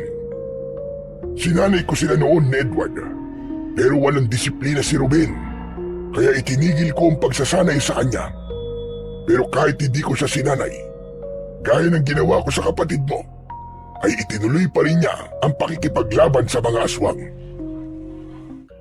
Pero alam niyo po ba, na si Ruben palang nagsabi kay Edward na sumalakay sa kuta ng mga aswang nung gabing namatay siya. Yung kasi ang sinabi sa akin ni Ruben kanina. At sabi pa niya, magkasama sana sila ni Edward sa pagsalakay doon. Pero hindi nakasama si Ruben kasi meron siyang ginawang ibang bagay. Sinabi yun ni Ruben? Aba, hindi ko alam ang tungkol sa bagay na yan. Hindi ko alam na magkasama pala sana silang dalawa sa pagsalakay sa kuta ng mga aswang sa gabi na yun. Hindi po ba nakakaduda ang bagay na yun, Mang Turing? Pakiramdam ko, pinagplanuhan ang pagkamatay ni Edward. At may kinalaman dun ang hayop na si Ruben. Pulis ka nga talaga. Pero kilala ko si Ruben. Kahit mayabang yun, ay wala sa pagkatao niya ang gagawa ng paraan para mapahamak sa ganung paraan si Edward. Oo, ang tingin niya sa kakambal mo ay katunggali. Pero sa tingin ko naman, ay hindi aabot sa ganung bagay si Ruben. Ayokong alisin ang duda ko kay Ruben. Babantayan ko pa rin siya.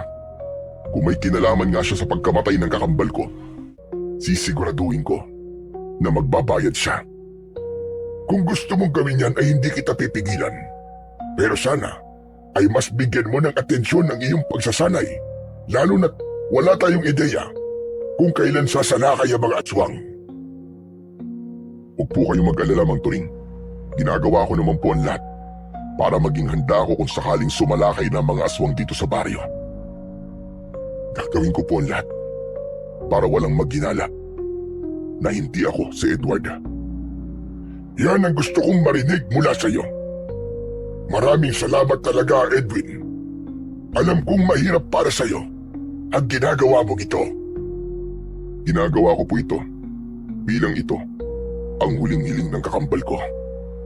At gaya na sinabi niyo, ginagawa ko rin po ito para sa lahat ng taong nakatira sa baryo natin. Nakangiti akong tinanguan ni Mang Turing. Hindi nagtagal ay nagsimula na kaming magsanay. Inalis ko muna sa isip ko ang tungkol sa mga sinabi ni Ruben dahil alam ko na hindi yun makakatulong sa ginagawa naming pagsasanay ni Mang Turing. Nang matapos kaming magsanay ni Mang Turing, ay sandali akong nagpahinga. Nang makabawi na ako ng lakas, ay naisipan kong magtungo sa libingan ng aking kakambal. Mag-isa akong pumasok sa gubat. Sa aking paglalakad ay may nakita akong ligaw na bulaklak na tumubo malapit sa isang malaking bato. Pinitas ko ang mga bulaklak at nang makarating na ako sa libingan ni Edward, ay inialay ko ang mga bulaklak sa ibabaw nun. Ang daya mo, Tol. Talagang nauna ka na dyan sa kabilang buhay para makasama si nanay at tatay. Hindi mo man lang ako hinintay na bumalik dito sa atin. Tapos, grabing laki pa ng obligasyong iniwan mo sa akin. Minsan, hindi ko rin alam kung nasa tamang hulog pa ba ang utak mo. Pero puwera biro, Tol. Huwag kang mag-alala. Gagawin ko ang lahat para makalaya na ang baryo natin sa mga aswang. Dahil alam ko na yun ang gusto mo. Ito na lang ang magiging pambawi ko sa'yo sa mga pagkukulang ko bilang kapatid mo. Sisiguraduhin ko na kung nasan ka man ngayon, ay may pagmamalaki mo ko. Nangangako ko na hindi mauuwi sa wala ang pagkamatay mo, Tol. Napapitlag ako nang may narinig akong tunog ng nabaling sanga na parang merong nakaapak noon. Lumingon ako sa pinanggagalingan ng tunog pero wala naman akong nakitang tao. Lumingalinga pa ako sa paligid upang masiguro ko na walang ibang tao. Sino nandyan? May tao ba dyan? Naghintay ako kung may sasagot pero wala akong natanggap na sagot. Ipinilig ko ang ulo ko at inisip ko na guni-guni ko lamang yon. Hindi na ako nagtagal sa lugar na yon at umalis na rin ako. Sa paglalakad ko palabas ng gubat ay nakasalubong ko ang kaibigan kong si Bitoy. Sabi ko na nga pa, nandito ka, bossing eh. Wala kasi sa bahay mo kaya naisip ko na baka dinalaw mo ang puntod ng kapatid mo. Huwag ka na nga maingay. Baka mamaya may makarinig pa sa mga sinasabi mo eh. Sino naman makakarinig sa mga sasabihin natin dito? Yung mga ibon? Yung mga hayop dyan sa paligid? Nagpapatawa ka naman, bossing eh. Magsabi ka na nga sa akin na totoo.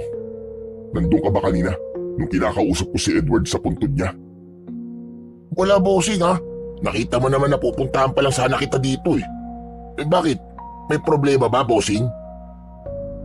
Wala. Tara na. Umuwi na tayo bago pa may makakita sa atin dito. Baka kung ano pang isipin nila na ginagawa natin dito eh. Nauna na akong maglakad kay Bitoy. Pero nakakailang hakbang pa lang ako nang tumigil ako sa paglalakad.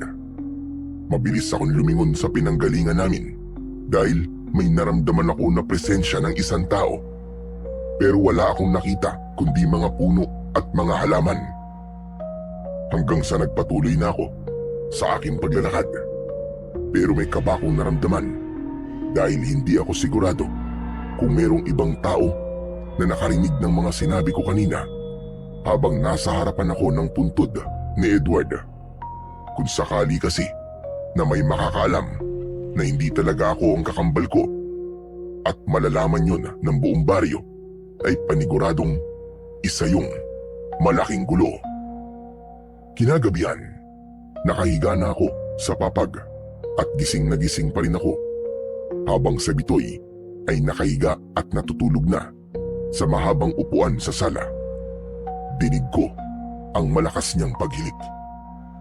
Ilang araw pa lamang simula nang magbalik ako sa aming baryo, pero pakiramdam ko ay 1 taon na ang lumipas dahil sa dami na nang nangyari. Kahit sa panaginip ay hindi ko naisip na pansamantala kong aakuin ang pagkatao ni Edward para lang wag lalong matakot ang mga tao sa mga aswang. Pero alam ko na hindi na ako maaaring umatras at kailangan ko na yung panindigan hanggang sa tuluyan ng maubos ang mga aswang na sumasalakay sa baryong yun. Pagsapit ng umaga ay maaga pa rin akong nagising kahit pa madaling araw na akong nakatulog. Habang nagtitimpla ko ng kape ay humahangos na dumating si Mang Turing at bakas sa mukha niya ang pag-aalala. "Oh, Mang Turing, aba, ang aga niyo naman po yatang pumunta rito. Magsasanay na po ba tayo? Pwede bang patapusin niyo muna kami ni Bitoy na mag-almusal? Mukhang may problema tayo.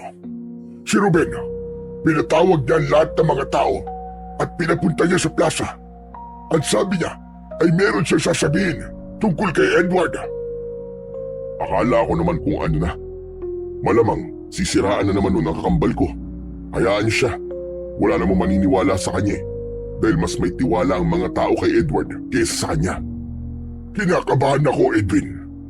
May kutob ako na baka alam na ni Ruben na nagpapanggap kang ikaw si Edward. Sandali akong natigilan. Bumalik sa alaala ko yung nangyari kahapon habang nasa puntod ako ni Edward. Nanlamig ako at nagkaroon ako ng hinala na baka si Ruben yung lumikha ng ingay na narinig ko habang nandoon ako. Baka nakapagtago lang siya kaya hindi ko kagad siya nakita.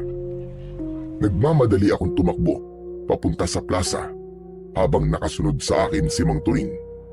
Panay ang dasal ko na sana ay mali ang mga sinabi sa akin ni Mang Turing, pero hindi ko maalis sa aking isipan na malaki ang posibilidad na alam na ni Ruben ang katotohanan. Pagdating namin sa plaza ay napakaraming tao na ang naroroon. Nasa unahan si Ruben at ngumisi siya nang makita niya ako. Hinawi ko ang mga tao para makalapit kay Ruben. Pero nang malapit na ako sa kanya, ay doon na siya nagsimulang magsalita. Napahinto ako sa paglapit kay Ruben. "Mga kababaryo, alam kong ikalulungkot niyong lahat ng aking sasabihin. Pero karapatan ninyong malaman ang katotohanan. Kahapon, nakita ko si Edward na nagtungo sa gubat ng mag-isa.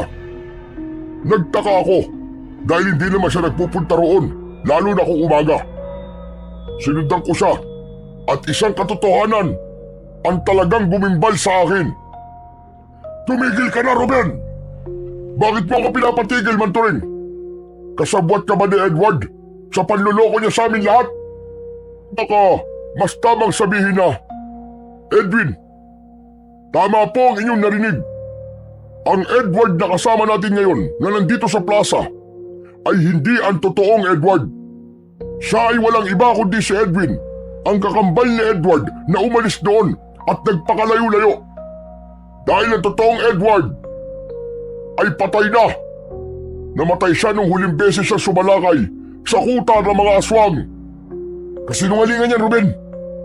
Huwag po kayo maniniwala sa sinasabi niya. Nagsisinungaling lang siya para siraan ako. Maniwala kayo. Ako si Edward." "Hinahamon mo ba ako na patunayan sa lahat na nagsasabi ako na totoo? Baka gusto mong hukayin namin ang libingan ni Edward sa gubat para makita namin ang naaagnas niyang bangkay doon." Umiim ang bagang ko habang matalim na nakatingin kay Ruben. Nagsimulang magbulungan ang mga tao sa paligid ko. Lahat ay nakatingin sa akin na para bang pilit nilang inaalam kung ako ba talaga si Edward o hindi. "O ano? Bakit bigla kang tumahimik? Nakokonsensya ka na ba sa ginagawa mong panluloko sa aming lahat, ha, Edwin? O baka naman nag-iisip ka ng panibagong palusot? Sige, magpalusot ka pa. Panindigan mo ang mga kasinungalingan mo. Kung itatanggi mo pa rin ang katotohanan at palalabasin mo na ako sinungaling, ay mas mabuti pang hukayin na namin ngayon ang libingan ni Edward para magkaalaman na. Tama na. Hindi ako papayag na gawin niyo yan. Huwag niyong babastusin ang libingan ng kakambal ko. Mga kababayan, narinig niyo naman po siguro sinabi ni Edwin. Sa bibig niya na rin mismo nang galing na patay na talaga si Edward at nagpapanggap siya bilang si Edward. Malamang, sabik din sa pagiging sikat itong si Edwin kaya ninakaw niya ang katauhan ng kakambal niya.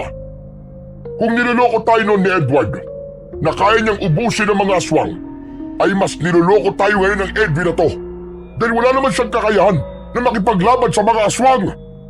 Hindi totoo yan.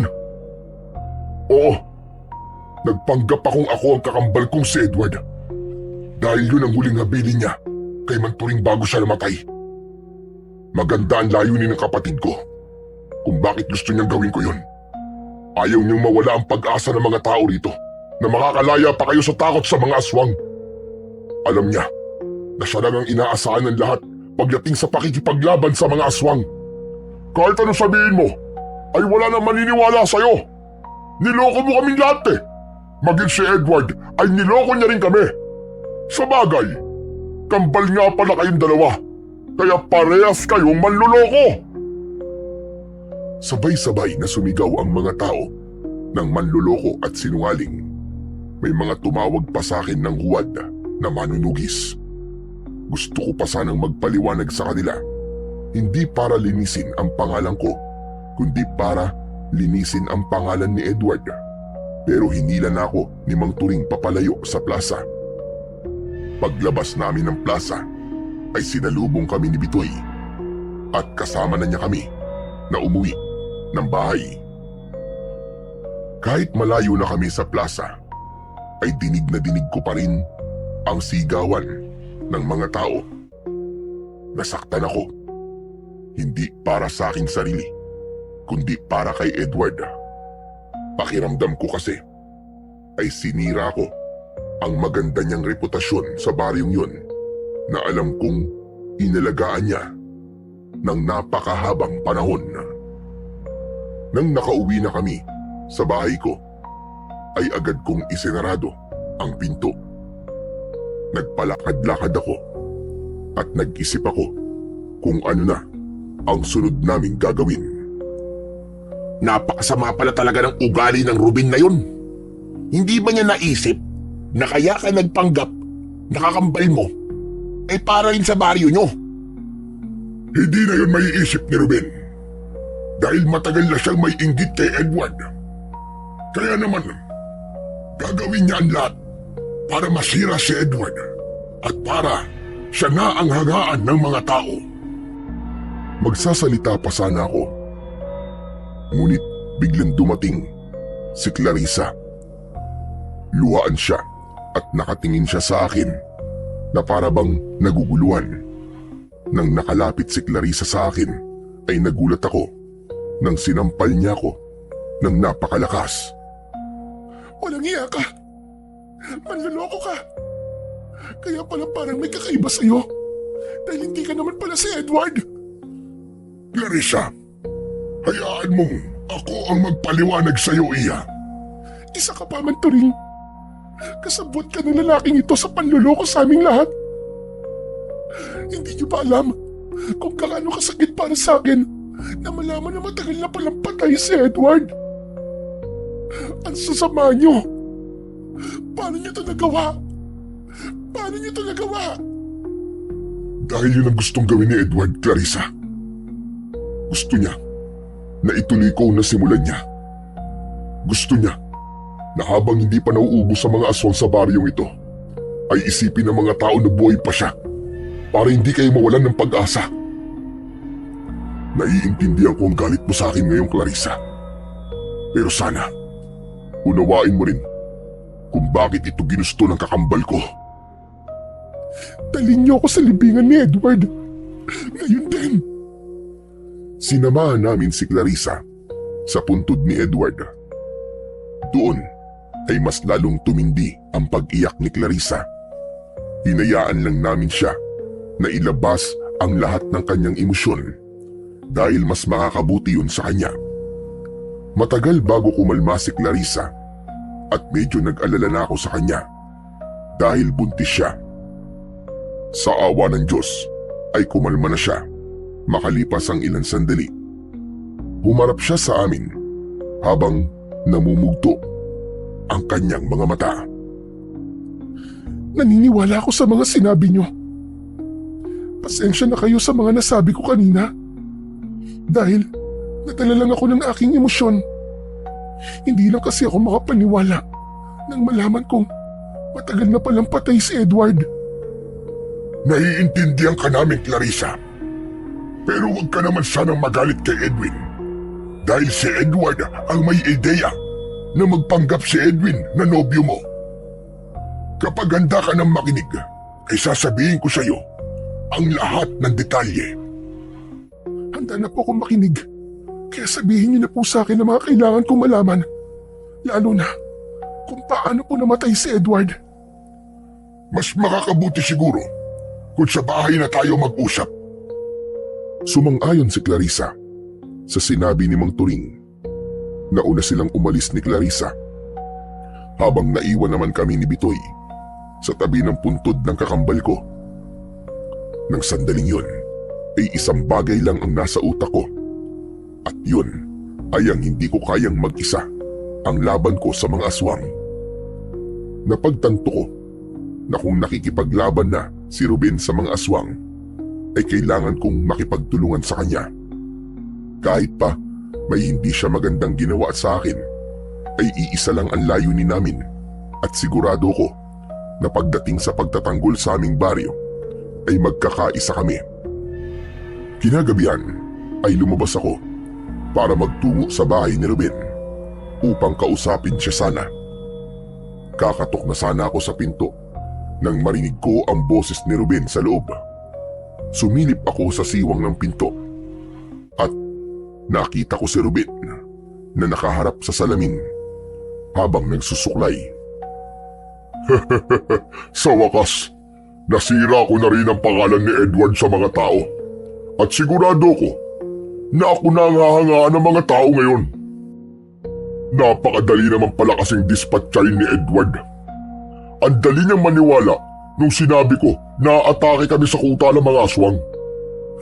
Wala siyang kaalam-alam na sa gabing yun ay maraming aswang sa kuta na yun. Napatay tuloy siya ng mga aswang. Pasensya ka na, Edward. Matagal ka na rin namang tinitingala ng mga tao eh. Kaya sa pagkakataong ito, ay ako naman. Mariin kong naikuyong ang aking mga kamay sa aking narinig. Sa sobrang galit ko, ay malakas kong sinipa ang pinto at nang nagiba yun, ay dire-diretso kong pumasok.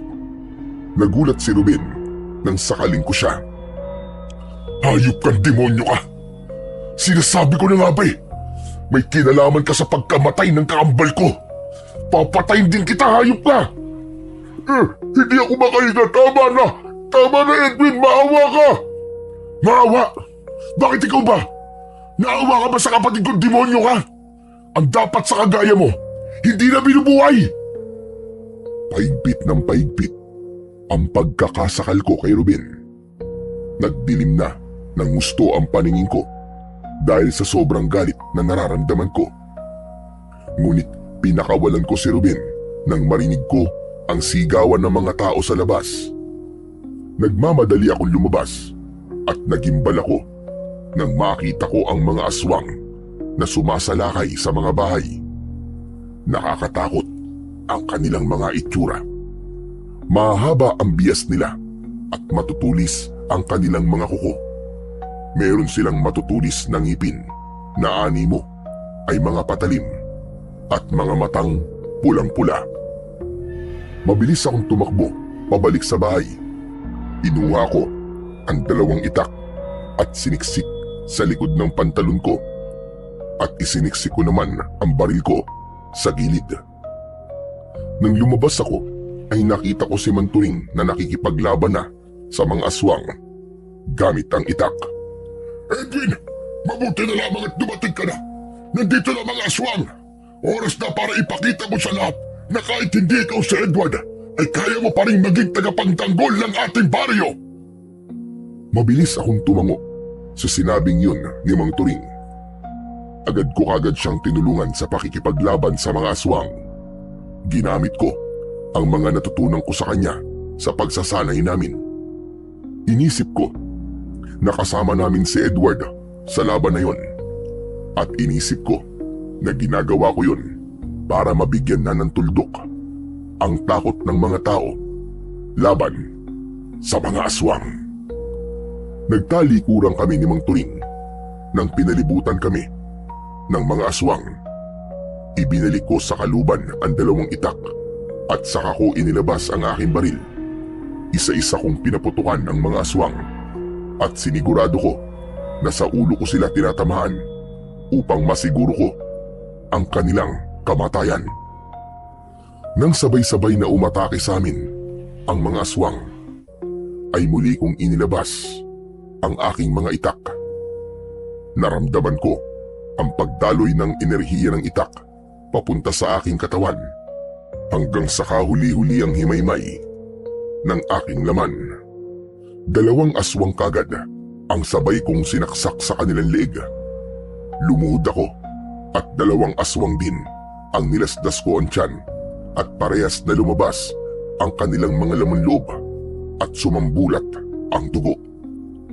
Nagpatuloy ang madugong labanan. Ramdam ko na maging si Mang Turing ay walang balak na sumuko kahit alam kong pagod na siya at may katandaan. Punong-puno kami ng determinasyon na tapusin na sa gabing yon ang bangungot na matagal nang bumabalot sa aming baryo.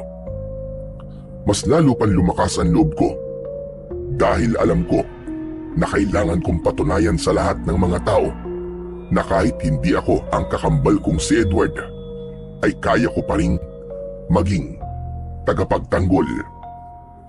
May mga pagkakataon na nasusugatan ako ng mga aswang. Pero hindi ko yun inintindi. Bagkus, mas lalo ko pang pinaghuhusay ang aking pakikipaglaban.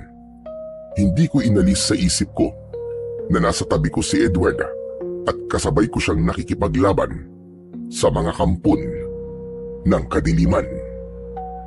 Hindi ako makapaniwala nang biglang dumating si Bitoy na may daladala ring itak.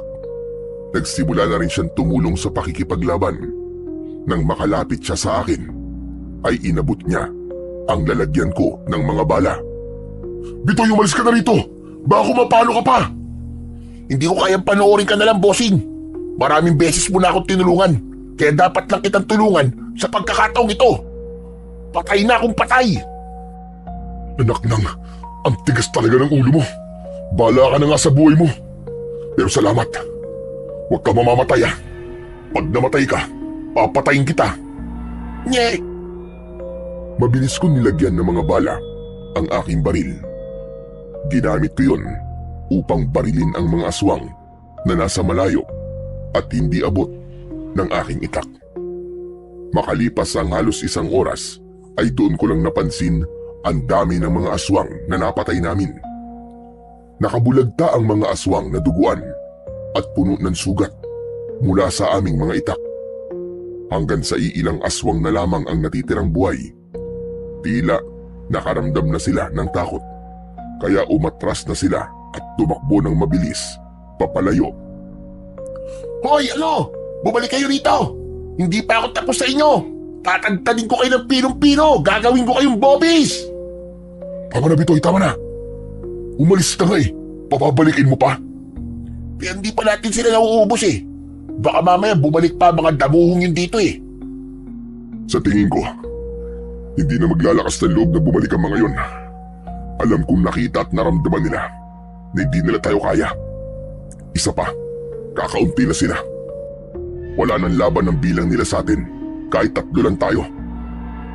Napansin ko ang mga taong unti-unting lumalabas sa kani-kanilang bahay. Nakatingin sila sa amin na para bang hindi sila makapaniwala sa aming nagawa. Hanggang sa kinausap ni Mang Turing ang mga tao. Mga kababaryo, nakita niyo naman siguro ang ginawa ni Edwin para lamang maprotektahan kayong lahat. Siguro naman ay hindi niyo naiisipin na hindi niya kayang makipaglaban sa mga aswang dahil hindi siya si Edward. Tandaan niyo, lahat tayo ay maaaring maging bayani ng ating baryo kung meron tayong lakas ng loob at tapang na labanan ng kasamaan. Siguro naman mga kababaryo ay naiintindihan niyo na rin kung bakit ginusto ni Edward na wag agad ipaalam sa inyo ang kanyang kamatayan. Huwag kayong mag-alala.